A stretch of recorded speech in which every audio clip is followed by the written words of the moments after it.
Bonjour les rôlistes, je m'appelle Bruno et je suis un vieux gamer.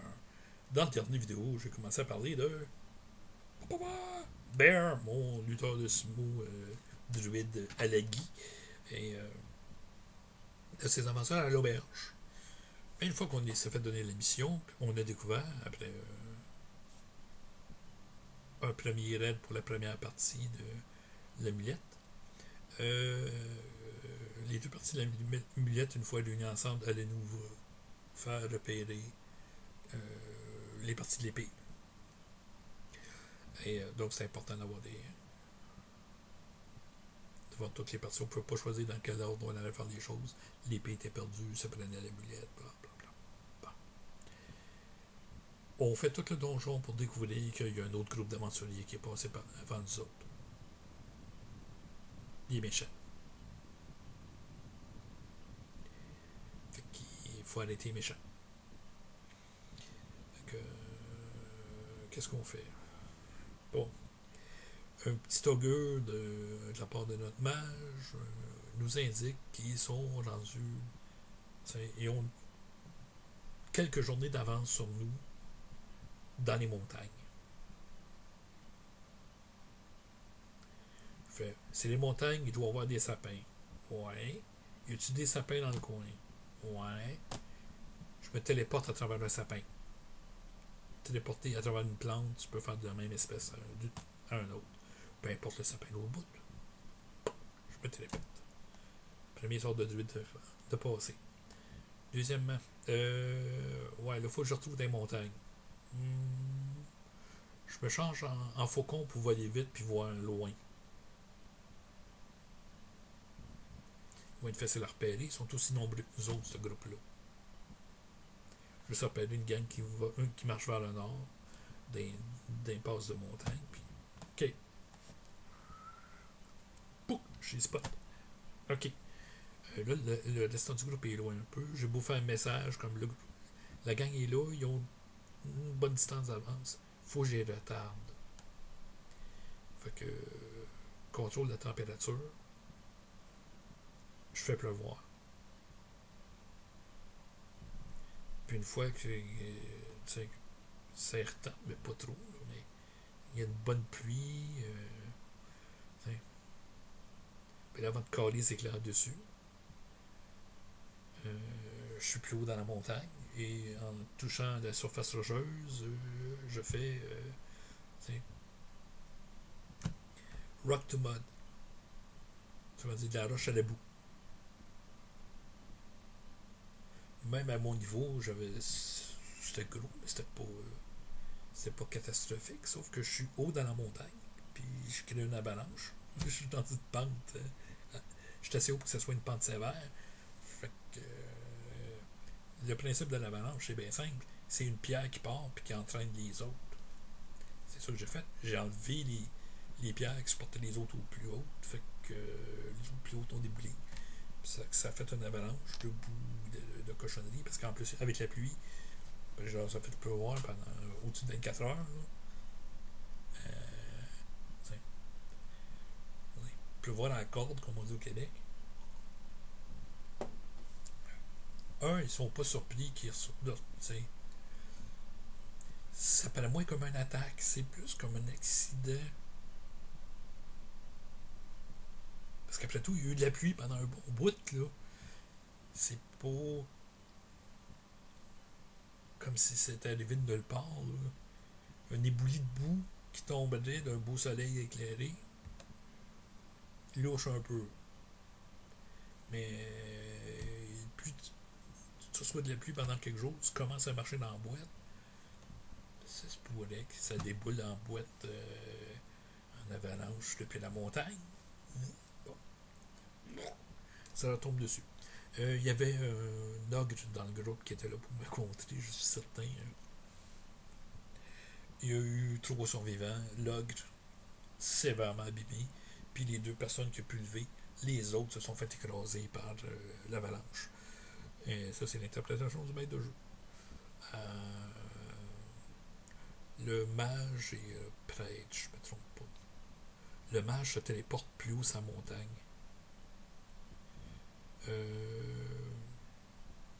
je me métamorphose. J'ai trois, métamorphoses. J'ai 6 métamorphoses par jour. 2 fois dans chaque catégorie d'animal, c'est-à-dire reptiles, oiseaux et mammifères. Donc, je me change en marmotte pour essayer de me rapprocher, mais il se méfie même de la marmotte. Fait que je me change en serpent pour me glisser entre les roches pour me rendre le plus proche possible. Lui, il s'est fait peau de pierre qui le protège d'un. Je pense que c'est 2d4 d'attaque, peu importe c'est quoi l'attaque, peu importe comment est puissante, avant de commencer à subir des dommages. Mais je suis spécialiste avec les dards. C'est que j'en tire 7 par round. Et j'ai eu des bonus de force avec ça. Ah ouais. Clang! C'est un dard qui fait 1-2, mais que tu as plus 9 au dommage. Je pense que c'est plus 7.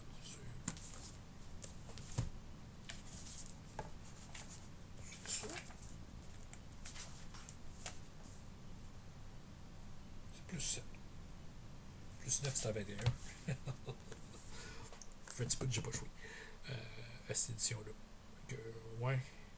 Ça rentre pareil, là. 8-9 points de dommage la shot quand il passe. Et là, comme je dis, c'est 2 des 4 que tu contrôles pas. J'ai un peu de shit. Il y a un dog qui a passé. J'ai fait Call Lightning dessus aussi.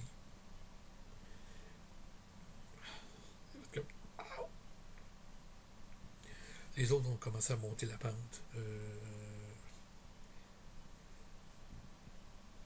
C'était l'ogre en dernier, parce qu'il était le moins rapide. Là, peut-être s'en venait. J'ai réussi à tuer le magicien.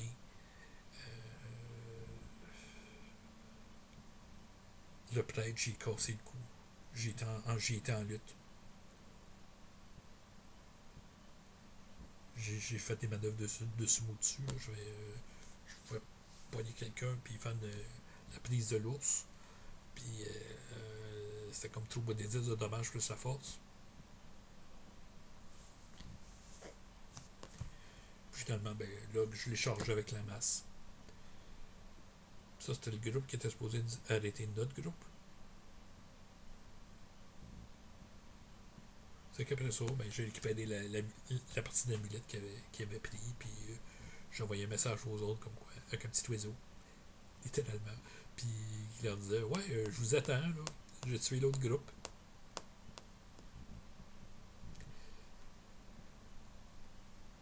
Puis là, mais tu sais, DM nous avait séparés, là. Le maître de jeu, quand il a été dire ça, le message, apparemment, les autres l'ont regardé, c'est que t'as un peu. T'es en train de me dire que le Bruno, il a tué d'autres groupes avec son lutteur de sumo druide, tout seul. Ah oui, man, il les a ramassés. C'est telle affaire. C'est comme.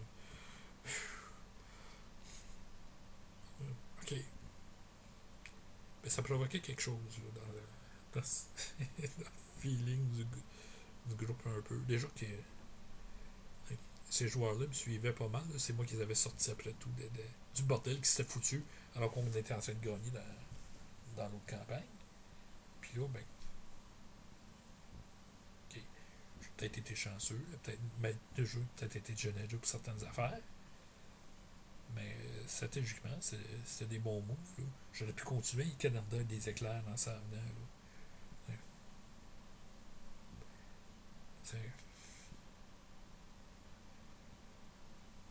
C'était mon exploitation des sorts de druide, des habiletés qu'il y avait, puis les exploitations aussi pour le lutteur de sumo des manœuvres d'arts martiaux qui a aidé. Ouais. Pourquoi il n'est pas parti avec l'avalanche? C'est parce qu'il est capable de se mettre immobile. Habilité lutteur sumo.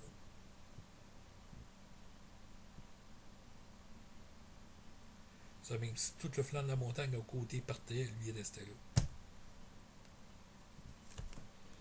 Ouais. Donc, on a continué l'aventure, on a trouvé des petites parties d'amulette, on a tombé sur d'autres méchants. Ben déjà augmenté sa game, mais il nous a pas envoyé des groupes parce que. Ouais, se battre contre un druide dans la nature, c'est pas le fun. Euh, Puis là, vous le créerez pas, là. Mais à la fin,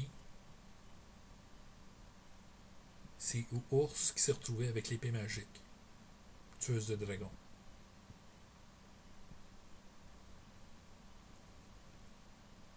J'avais des pénalités de fou, là. Mais les autres avaient. Non, j'ignore pourquoi. Mais c'est moi qui suis retrouvé avec la foutue épée. Je m'en suis servi une fois. Je me suis polymorphé en faucon pour gagner de l'altitude. Faucon pèlerin. J'ai repéré le dragon principal. J'ai plongé en piqué dessus. Le dragon qui se fait piquer dessus par un faucon. Il le remarque même pas. Puis à la dernière seconde, alors que je vais à 180 km/h, si c'est pas 230, je reprends ma forme normale de 650 livres avec l'épée comme ça.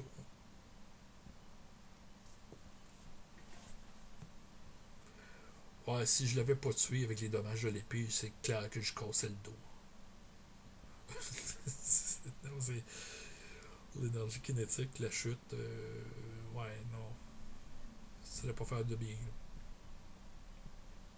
Mais ouais, tous ces efforts-là pour aller chercher une épée, finalement, il n'y a personne dans le groupe qui est capable de s'en servir.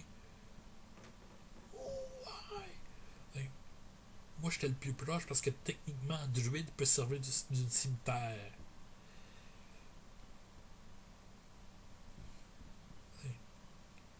Fait, dis-moi au moins que l'épée n'est pas faite en métal.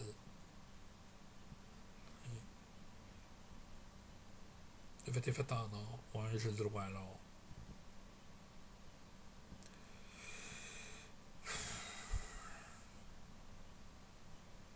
Ça, c'est l'argument du maître de jeu. C'est si Panoramique, c'est une serpent en or, druide peut servir de l'or. Bla bla. Mais, oui. On s'est plus servi de nos autres habilités que les items pour tuer les dragons à la fin. Le sens du groupe aussi était des bottes de cul, là. Chacun a pogné son dragon rouge adulte de deuxième édition pour, pour les battre. Là. C'était une invasion de dragons rouges. Mais ouais.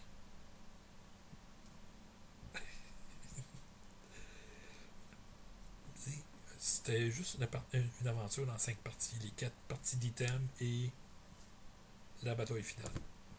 Euh, pour le restant, je vais vous avouer, mon tas sumo, quand il c'était le temps d'être dans les donjons, il laissait les autres faire le job, puis il glissait en arrière, il aidait un peu.